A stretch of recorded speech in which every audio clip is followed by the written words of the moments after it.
hawshaan runtii howl aad iyo aad u qurux badan bilow ah oo Soomaaliya taariikhdeedii hore ee dawladnimada waayihii dabaad u dambeeyay khaasatan aan hore loo soo marin waaye marka runtii howl aad iyo aad u fiican dadaal iyo aad u badan la geliyay oo bilow ah waaye waxaan rajaynaynaa xilliyada ka dambeeyay inay intaan ka sii quruxsanaan doonto waxa la isku qiimeynayna intaan ka badan doonaan bilow maadaama ay tahay dadka waxaan u fahmay dadka yaan laga waalin imtixaan yaro multiple choice ah loo dhiibay imtixaan subjective oo dadka yaan loo dhiibin in la yiri laana activities yaa la isku qiimeeyay activitieski hore loo ballan qaaday meeqa ka fushay maxaa ka dhiman iyo xuduurkii shaqadii ma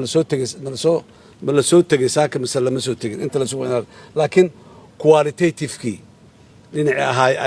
ayaa ka maqan oo activity-gan waa la qabtay la leeyahay sidiisaba muxuu soo kordhiyey ummadda muxuu ku soo kordhiyey dawladnimada muxuu ku soo kordhiyey activity noocee ah ayuu ahaa laakiin daaraa la dhisay halayidhi daartii waa la dhisay haye marka hadda bilow ay ahayd bilow fiican ay ahayd laakiin ha la ogaado wasaaradaha hawshu waa isii tanna waa soconaysaa oo activity-gii ah side kalena waa kusii darsoomi doonaa saan isleeyahay anigu ma ogi ragga hawsha gacanta ku hayo sidii ay u qorshaysteen middaas waa middaas midda kale waxay tahay dadka waa la abaalmariyey loo arkay in ay performancegooda fiicnaay intii kalena ciqaab waxaa looga dhigay inaan la abaal marin taas lafsadeedana waxa waaye waa iyadana waxaa isleeyahay waa weakness kaloo jira meeshaan waa in lagu kala baxaa ninkii wax qabtay iyo ninkaan wax qabanin inaanay isku mid noqonin waay maanta waxaan daafurnay CDU Center for Delivery Unit Soomaaliya yaa la soo furay teamka delivery unitka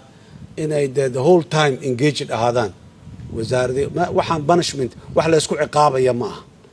ciqaab ma aha in delivery-gii laga xisaabtamo oo la isla arko marka teamka delivery unitka shaqada ugu badan yaa ay ku soo dhici doontaa lianna waxa qabsoomi waayey ama gaabiska galay asbaabay leeyihiin reasonsaa jiro reasonskaas waxaa laga yaabaa wasaaraddii ama hay-addii ama mas-uuliyiintii meesha joogtay walax ka baxsan beyond their ability wax aanay awoodin oo aanay hayn aanay soo heli karin in ay ahayd sababta ay gaabiskaa u dhacay mas-uuliyaddaas delivery unitka iskale meesha inay tagaan arkaan wixii wasaaradda ama hay-adda ama leadershipka joogaahi capacitygooda ama awooddooda ka baxsan ayagaa in la qabtana ay ahayd delivery unitka laga rabaa inay waxaas ay ka saacidaan wasaaraddaas iyo xafiiska prime ministerka sidii ay u heli lahayd wixii ay shaqada ku qaban lahayd wixii dee xataa markaas xafiiska ra-iisul wasaaraha iyo dhammaan aan la heli karin waa wax markaas annaga dhan naga wada maqan annaan heli karin marka hore oo la dejinayo targetiska iyo objectiveska ayaana fiican in la ogaado waxaan horta wax la qaban kara ma yihiin wax qurux badan oo aan la qaban karin oo la og yahay caqabado waaweyn oo aan laga gudbi karin ama awood aan loo lahayn in ay hor taagan yihiin marka hore yaan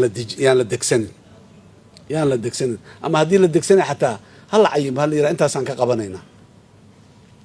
meeshaas waaye meesha u dambaysoo la gaaraya laakiin meeshaasaan soo gaarsiinayn haddii kalena waxaaba sahlan oona badan inta muhiimkana ah lana qaban karo aad iyo aad ayay muhiim u tahay oo aan wax qurux badan oo dhaldhalaalayo oo aan la qaban karin ama la gaari karin aanan muxuu ahaay waqti badan aan la isaga dhumin marka hawshaas runtii prime ministerka iyo xafiiskiisa iyo dadka muxuu ahaay NTB-da ka shaqeeyey wasaaradaha dhammaan aad iyo aad ayaan u bogaadinayaa waa frontier cusub oo hadda aan saaminayno 100% iyo wax u dhow iyo intaanba inaan soo gaarin lafsadeeda wax aad iyo aad u weyn ayay ahayd su'aalaha data aan weydiiyay dadka markii presentation liisan waxa kamid ah wasaarada performance-geeda fiican yahay attendance-geedana waa liitaa warse performance ku fiicnaa shaqaalaheeda waaba jiifeen guriga jiifeen asbaabo kale iyo reasons kale iyo qalabkii maxaan ku yiraahdaa attendance-gaan la geynin iyo waxyaabaha ayaa la sheegay midna performance-geeda liita laakiin waa buuxda attendance-gi waa 80 iyo 90 iyo boqolkiiba sii mara oo dadkaan meesha maxaa ma ku fadhi ku dirarayeen maxay sameynayeen shaqadii la rabay waa taraayo boqolkiiba 65 iyo boqolkiiba 50 iyo boqolkiiba 70 iyo wax la leeyahay attendancegiina waa boqolkiiba 80 iyo intaas la leeyahay meesha ma fadhi ku diriraa yaa ka samaysnaa maxaa ka socday waa su'aalaha yani ka soo bixitay xaajadan waxaa la yidhaha odayaasheenii hore waxay dhihi xaaje sidii daba ari haddaan loo faydin ma daawoodo xaajadan waa la isaga daba imaanaa waa la isdaba socdaa la iska hari maayo waxa ugu muhiimsan oo haddana maanta aan arkayey oo hawl dhib badan inay tahay oo soo socota ay tiimka u muujinayeen waa merit based recruitmentiga marka horeba dadka in lagu shaqaalaysiiyo meritkooda wiilkan meel ii gee gabadhan xagga iga gee meel maxaan ku iraadaye jajable ii gee hawshaasi waa lagu dhib qabaa madaxweynaha dhihin ra-iisul wasaaraha dhihin wasiir ha dhihin xildhibaan ha dhihin qof ka fayow ma laha hawshaas inaan ka baxnaan rabnaa waa ciqaab dadkii mas-uuliyiinta dowladda ahaay oo ladal kastalena ay ku ciqaaban yihiin dalkiina uu ku dabran yahay laanna ninkii capacity-ga lahay wax yaqiinay ee joogaay waxaa laga yaabaaba meel halleygey inuu ka xishoodo iwad meel igey inuu ka xishoodaa laga yaabaa iska joogaba baagamundo uu yahay ama private-ka uu shaqo u doonto dadka ugu fiican inay dowladda u shaqeeyaanay ahayd dowladdana iyo xafiisyada dowladduna waa inay soo jiitaan dadka ugu fiican dadka ugu fiican beesa bas laguma soo jiida karo bayroolkiisa oo kor ah oo maxaan ku idhahdaye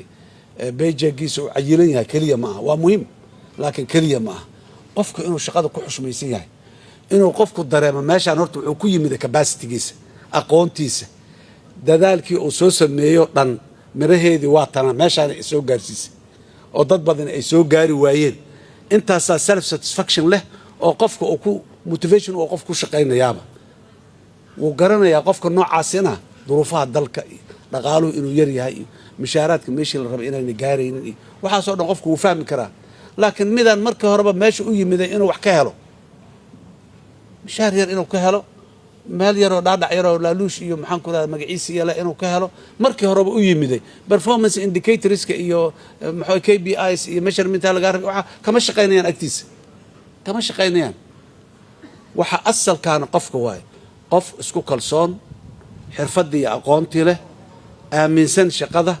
u arka karaamo iyo maxaan ku radaa cizi inay tahay inuu booska shaqada taga waay so merit based recruitmentiga aad iyo aaday muhiim u tahay kala gaduuday mariyay waxay dhahay meeshaan qatar waay siyaasad badanaa ku jirto isqabqabsi badanaa ku jiro magaciisa war wax ku jira ma jiraan so annagu mihin isqabqabsiga annagaa nagu yimaado annagaa diyaar u ah dadka Soomaaliyeed ha loo cadaalad falo isqabqabsiga ka imaanaya diyaaran u nahay wax kastoo culays oo ka yimaado inaan qaadanaan diyaar u nahay laana merit based hadii la sameeyo waa bini aadanaan nahay 100% wax perfect ama jirayaan laakiin waxaan u sii dhawaanay meeshii perfectigeeda u sii dhawaan markaan saas ka dhigan oo la yiraahdo xaliimana muxuu ahaay capacity-geeda iyo awoodeeda meesha ku timid caalina sidoo kale awoodiisa iyo capacity-giisa ku yimid oo reerebel kuma imaan dalka runtii culaysa ka jira dad muwaadin Soomaaliyeed waxa ka taagan qoys inuu gaaro yira kulley anigu reerebel aan meel tagi maayo muxuu ahaay shahaadooyinka waaweyn maxay tarayaan waraan meelaha iyo private-ka iyo meelaha iyo hay-adaha samafalka iyo dibadda meelaha aan shaqo ka doonto sax ma aha dowladnimada dhexdeeda laan dheere iyo laan gaab kama jirto